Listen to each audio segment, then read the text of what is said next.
we should be out of storage for crude oil in the next couple of weeks. Somewhere by the middle of May is what the estimates are that we're going to run out of crude oil. That is an important thing to understand, which is why the contract is in super contango, because it is anticipating that storage is going to get very tight and it's going to be very difficult to find storage. So you're going to have to pay a lot for it. So that's the fundamental backdrop that we're seeing that's causing the structure of these prices to go in this way. Now, the problem with this is that if you are a producer of crude oil and you drill it and you want to sell it, everybody's telling you I got no storage.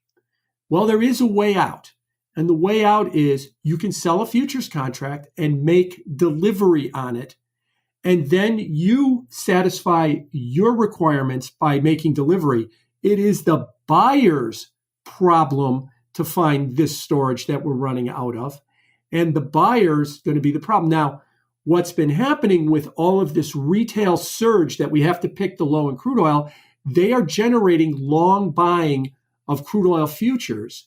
So they are giving the producers an avenue and a way to make delivery to further exacerbate this problem when it comes to the storage. Now, along the way, you say, well, wait a minute. A lot of these people are just paper traders. This all goes away. Yes, in normal times, that is true.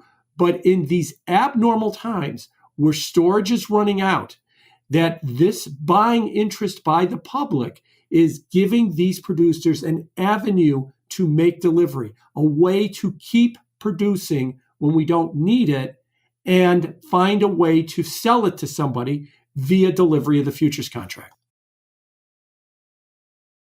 This buying is creating a market for the seller.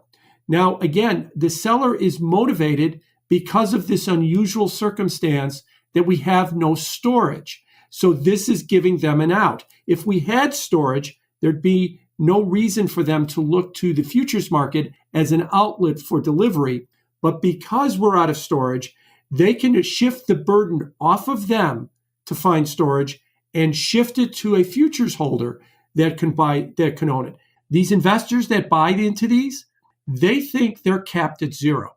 They think the worst they can lose is all their money. So there was a story in the Wall Street Journal last week. They talked to some retail traders that bought $1,000 or $2,000 worth of USO, which is 1,000 shares. And they said that they're willing to ride it all the way down, which they meant was zero. Okay, what happens if the price goes to negative? There's a loss that continues to build and build and build. But you can't go back to the holders of a regulated SEC account and say, hey, I know you lost all your money because the price went to zero, but now that the price went negative, you got to start writing me checks and continuing to cover that loss. They won't do it.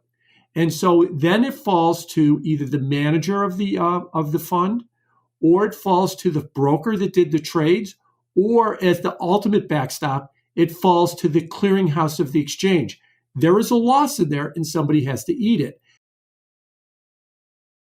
So their preference is to continue to produce at their minimum threshold.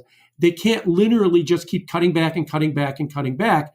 And the futures contracts are allowing them to do exactly that. I could continue to produce at 60%, even though that's too much oil. I could sell futures contracts against it. It's now the buyer of the futures contracts problem to figure out what to do with that oil. In normal times, that's not an issue, but this is not normal. We can keep going. We can keep producing. We're not dummies. We know there's no place to put this oil, but what we can do is we can make that somebody else's problem. By selling forward in the futures market, we lock in our price. We're going to get paid enough money that we can stay in business for this oil. We're going to produce the oil. We know damn well that when we deliver it, there's going to be nobody who's got a tank. But the thing is, contractually, it's not our problem anymore. It's somebody else's problem.